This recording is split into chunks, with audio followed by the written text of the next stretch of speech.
Now, from WYDC TV, this is Big Fox News at 10. Good evening, I'm Anna Manuel. An Elmira man arrested after police say he threatened several people with a BB gun during a charity basketball tournament. According to Elmira police, Michael Weir was involved in the tournament at the Chemung County Family Fitness Center when he reportedly became upset with a referee during a game. Police say that's when he threatened people with a BB gun that resembled a real gun before taking off from the gym. Police then found Weir in his car and located the gun. He was arrested and charged with criminal possession of a weapon and menacing. Elmira police arresting a man on weapons charges. Police say they responded to the 500 block of Lyon Street after getting a report of a man with a gun. When they got there, they located a person matching the description and discovered he had a loaded handgun. The suspect was later identified as Nathan Knox of Brooklyn. He's been charged with 2 felonies of criminal possession of a weapon. The nationwide COVID-19 landscape is still evolving, but even as cases in roughly 36 states are starting to rise, death and hospitalization rates are not surging. Sal Gina Grasso has a look at what the Biden administration says could help keep those levels low, even if cases start dramatically rising. Plus, why local and statewide mask mandates are continuing to cause confusion. While the BA2 COVID-19 subvariant is causing new cases to trend upward across more than half the country, coronavirus-related deaths are still seeing a decline. But if things do get worse, the Biden administration says the country now has an abundant supply of Pfizer's antiviral pill Paxlovid. It's a welcome sign for those most prone to serious and deadly complications because of the virus. The pharmaceutical giant's COVID-19 treatment was found to reduce hospitalizations and deaths by roughly 90% when given to someone within 5 days of them developing symptoms. Meanwhile, mask confusion continues dominating major pockets of the country. We're kind of tired of masks, and we might as well just move on with it. As a number of colleges and universities in Connecticut, Massachusetts, New York, Pennsylvania, Texas, and Washington, D.C. have reinstated various COVID-19 restrictions, including indoor mask mandates and some virtual classes. Every time mask mandates end, COVID just tends to spike.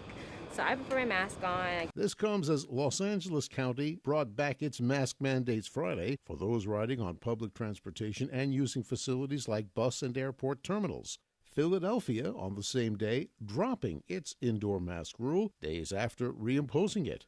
We didn't want to miss the chance to interrupt a serious wave. The city's public health commissioner says she doesn't think the quick turnaround on the mandate caused confusion, adding that while people aren't required to wear them, masks are still strongly encouraged. Sal Gina Grasso, Fox News. One New York City firefighter is dead and at least 5 others injured after battling a house fire in Brooklyn. The fire department responded to the scene in the Canarsie neighborhood in the southeast part of Brooklyn. 31-year-old firefighter Timothy Klein was killed while trying to put out the fire with his team. The roof collapsed, killing Klein and injuring 3 other firefighters. Klein was a 6-year veteran of the New York City Fire Department. No word on what caused the fire.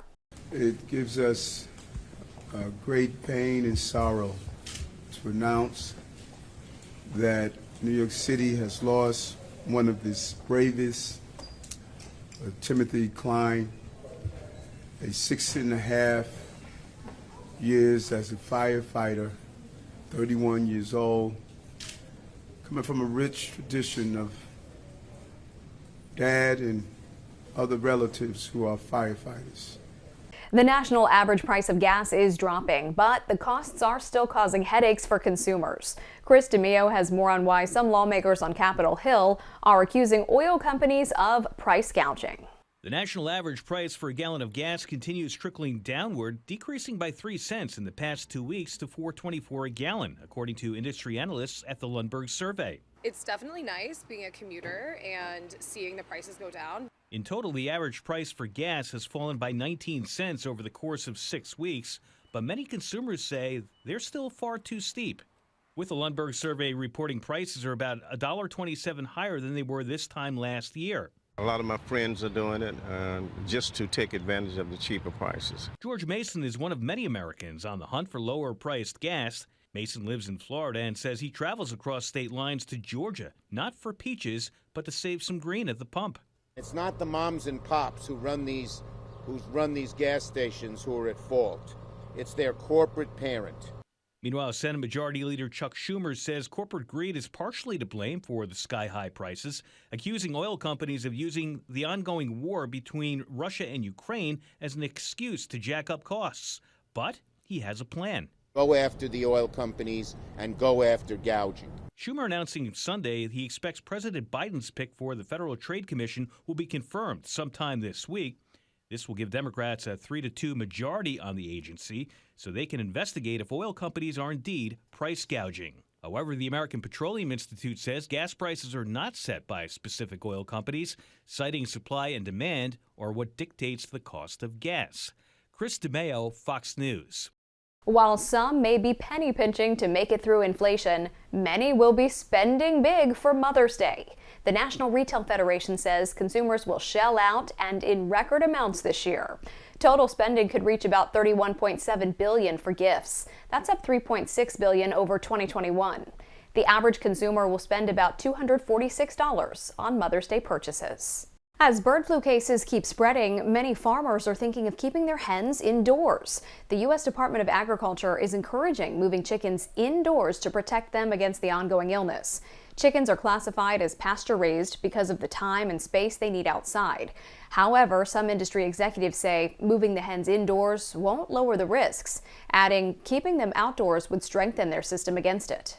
Meteorologist Alyssa Triplett is in next with our workweek forecast. Plus, an emotional story about one boy's connection to his support dog. Stay with us.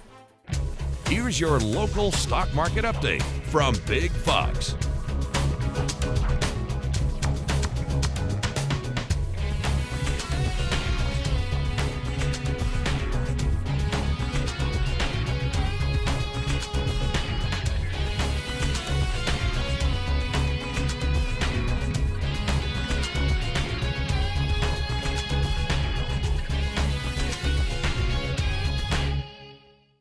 Now, your Twin Tiers forecast from Big Fox.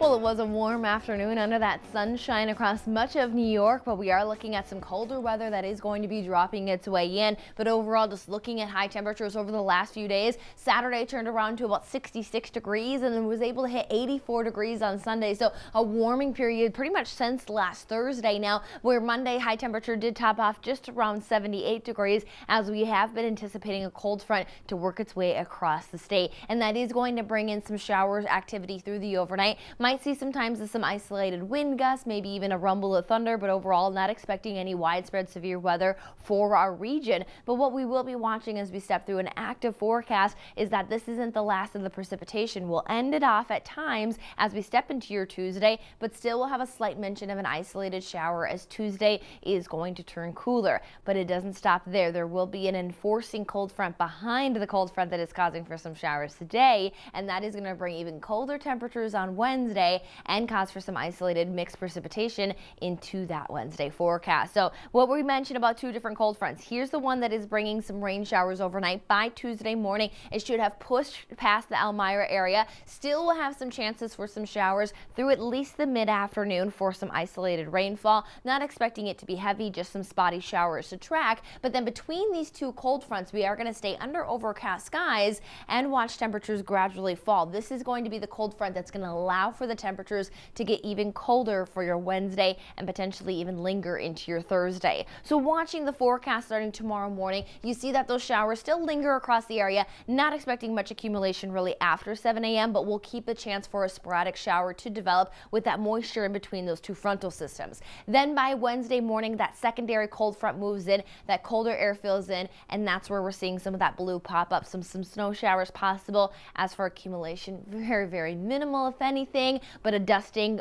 to linger for maybe a day can't be ruled out. So overall, when it comes to accumulation, not expecting much. We're looking at a ½ an inch, potentially maybe about a 1/10 of an inch towards Elmira. So overall, nothing that's looking absolutely significant, but a little bit of dosing of rainfall can't be ruled out. Now for your Tuesday, those high temperatures are looking to be anywhere from the 50s, as we're even seeing Bath about 57 degrees to Elmira hanging on to about 62 with that cold front in proximity early into the morning. But then we are going to be even colder on Wednesday. Your morning lows will be just around 36 degrees when we start off some of those snow showers. High temperatures only going to reach 45 degrees with an average for this time of the year around 64. So it's going to feel drastically different, as even some areas like Wayland is going to struggle to even just get above that 40-degree marker. But the good news is that a high pressure system will fill in. We'll get to that sunshine on Thursday and watch temperatures gradually warm, with highs even flirting with 60 degrees as early as that Saturday forecast.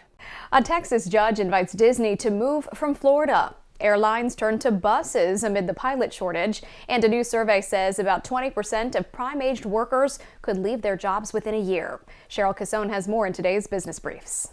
A Texas judge invites Disney World to move from Florida after Governor Ron DeSantis stripped the company of its special self-governing status. The judge, writing to Disney CEO Bob Chapek, quote, "While you, your company, employees, and diverse fans face authoritarian, anti-business, and culture war attacks from extremists in Florida, we in Fort Bend are more than ready to welcome the Disney family." The company has been at odds with DeSantis after condemning his parental rights and education bill, which goes into effect in July. Well, a nationwide pilot shortage has airlines hiring bus companies to transport passengers to other airports. Earlier this month, American Airlines announced a partnership with the bus company Landline to transport passengers between Philadelphia International and airports in Allentown, Pennsylvania, and Atlantic City. The same bus company is also helping United Airlines transport passengers from the Denver airport to Breckenridge and Fort Collins, Colorado. The pilot shortage driving up ticket prices as airlines are forced to ground flights. U.S. Airlines need to add up to 13,000 pilots just this year alone. And finally, the Great Resignation is still in full swing. A new survey finding about 20% of prime-age workers are expected to leave their job within a year. The same survey finding about 64% of job switchers said their current job provides more pay than their previous job. Among those workers, about half received a raise of 11% or more. Well, for more stories, log on to foxbusiness.com. In New York, I'm Cheryl Casone. A modified form of traditional baseball is giving people who normally wouldn't have had an opportunity on the diamond a chance to play. Briella Tomasetti has the story. These young ball players may be visually impaired, but they certainly won't be sidelined by their disabilities. Perfect! Look at that! You hit it the first go-around. Adaptive Blind Baseball is removing all the barriers that may have previously kept them off the field. I found out I was losing my sight in 6th grade. 17-year-old Janine Amber Frias has a rare genetic disorder called Wolfram syndrome, characterized by childhood onset diabetes and a gradual loss of vision. Now she's stepping up to the pitcher's mound for the first time in 7 years. We're learning by feeling and hearing. Frias is a member of Lighthouse Guild's Youth Transition Program. The local nonprofit organization is dedicated to fighting vision loss through prevention, treatment, and empowerment. The whole idea of the program is to basically give them the tools and the skills that they need for future independence as young adults.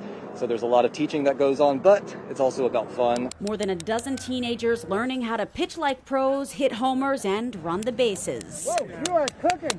Nice. Coaches and players from the New York Rockers, the first team of visually impaired athletes to play adaptive blind baseball in the U.S., were on the field to show them the ropes. I always liked to play baseball, but the ball was too small and I didn't have good vision, so I couldn't play. All my friends used to play, and I couldn't play. And now that we've found this adaptive game, we love it. Adaptive Blind Baseball was founded in Italy more than 25 years ago, but it's become pretty popular here in the United States ever since. Rather than using traditional baseballs, though, players use these balls with built-in bells to give them audible cues as to direction and location. This is the sound of the ball.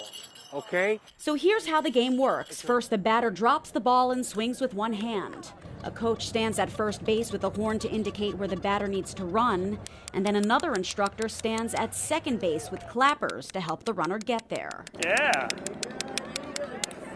We need young, energetic people out on the field playing the game.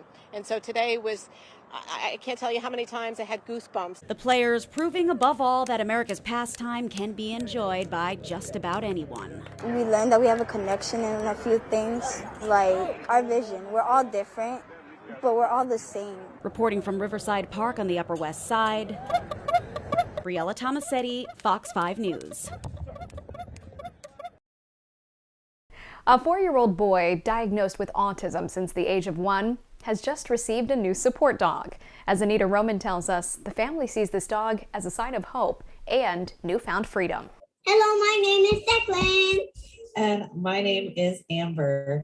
And we would like to nominate Declan's twin brother, Lyndon, for Healing Hearts service dog. Amber and her husband James are first responders. They live in Scottsdale with their twin boys. Lyndon is currently 4 years old. At 18 months, he was diagnosed with autism spectrum disorder. Amber submitted this video to 4E Kennels Healing Hearts, a Las Vegas nonprofit. When Amber came to us and did a video and applied, I mean, we were so completely moved by her and what she's gone through. And we just felt really strongly. We love to give back. We love to help those who have also been difference makers. Thank you so much. Jeanette Forey is the owner of 4E Healing Hearts and surprised the family with the service dog. I am here to tell you that your son has been selected to receive the gift of a power of a dog. This is Arthur. He's an F1 standard golden doodle. They all go through, 3 stages of training. The first is just like puppy raising, fun exposure, short fun, let's build trust. Stage 2, we start public access work and making sure that they feel comfortable out in public with everything being so unpredictable and unreliable. And then stage 3 is where we start fine tuning exactly what does this dog want to do, and what tasks do we need to train to truly help a recipient, to change their life through the power of a dog. Arthur is trained specifically to meet Lyndon's needs. Lyndon is nonverbal. He's also an eloper, which Mom says he runs at will. Arthur already knows his scent, so he can find him.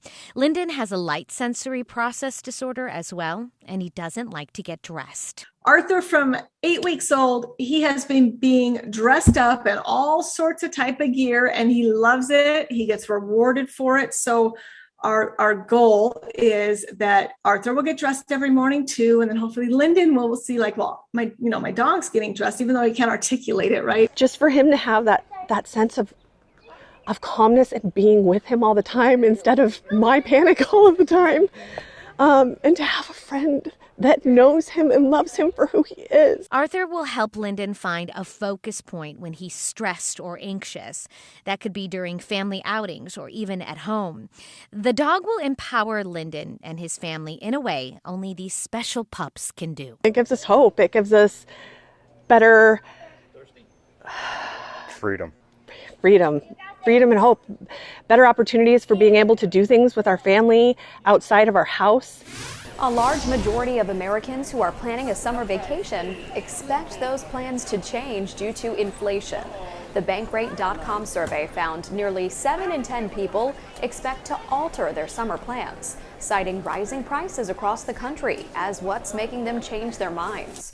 More than 2,600 adults took part in the survey that took place in March. And 69% of those people say they're changing their summer plans thanks to inflation, choosing instead to either travel shorter distances, do cheaper activities, or stay at cheaper accommodations, or just take fewer vacations this summer altogether. We want to leave you with a smile. A police officer in Washington State helps out a mama duck in distress. This is Officer Lambert, saving several ducklings that fell into a storm drain in Bellevue. That's a suburb of Seattle. The family of ducks live near Downtown Park. They all quickly waddled away once back together up on the ground. Bellevue police say a total of 9 ducklings were saved. From our whole team, thank you for joining us. We hope you have a great rest of your day.